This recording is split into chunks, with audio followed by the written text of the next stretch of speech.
A great joy for many and a cry of happiness, I dare say, but for others, something completely disconcerting. This week, something shook the anime world. A revelation that, although it came out long ago, now takes on new meaning. The headline that sent an entire fandom into a frenzy is, "Boruto doesn't exist, it's not canon." Yes, you heard right. That phrase that resonated among those who never liked and never will like the story of the son of the shinobi world's hero has finally come true. But to what extent is this true? Why has this shaken the internet now? Maybe it's because Naruto is trapped with us in Madara's infinite Tsukuyomi? Certainly, many are wondering what happens to Boruto now that it's supposedly not canon. And I'll tell you everything, so watch this video until the end, like it, subscribe, and let's go! To put this in context, a few weeks ago, an interview was released in which Kishimoto and Kishimoto, the creators, were questioned. In August 2024, publisher CANON held an event in Paris, the Konoha Experience, and some of the questions asked were recently published. Among the many questions, one caused a real stir. The interviewer commented on the collaboration between Kishimoto and Kishimoto over the years. Kishimoto responded that, at the beginning of Naruto, he was responsible for both the story and the main illustrations, while Kishimoto helped with the backgrounds and shadow clones.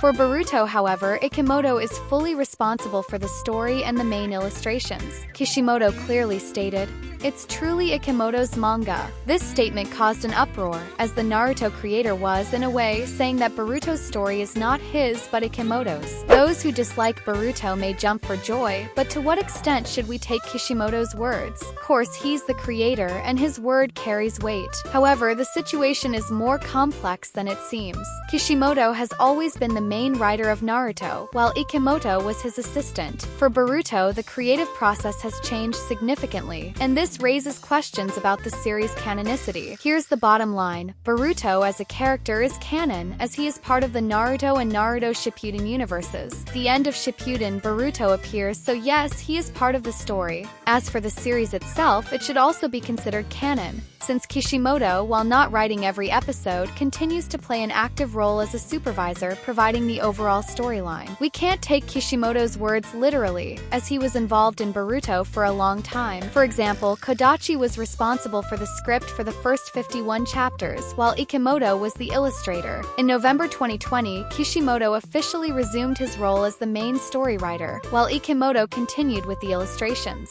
This creates confusion. Boruto wasn't canon until chapter 51, but became canon when Kishimoto took over. However, we're now hearing that the manga is by Kishimoto. Difficult to say that something isn't canon while also being canon, especially in a context like this. Kishimoto's words carry weight, but his involvement in the story and his approval of the manga's direction should also be considered. So, what do you think? Does Kishimoto's word, when he states that it's Kishimoto's manga, carry more weight, or does the way the series progressed and Kishimoto's involvement as a supervisor carry more weight? In conclusion, based on this, do you consider Boruto canon, or after this statement, do Boruto Next Generation, Tub Blue Vortex, or anything else no longer exist? I'd love to hear your thoughts in the comments. Or do you think Boruto is not Dragon Ball GT? If you liked this video and found it interesting, please leave a like. This discussion is important and helps the channel a lot. And of course, don't forget to subscribe and turn on the notification bell so you don't miss anything from your favorite series. Follow me on social media for more content and interaction. Thanks for being here. See you next time.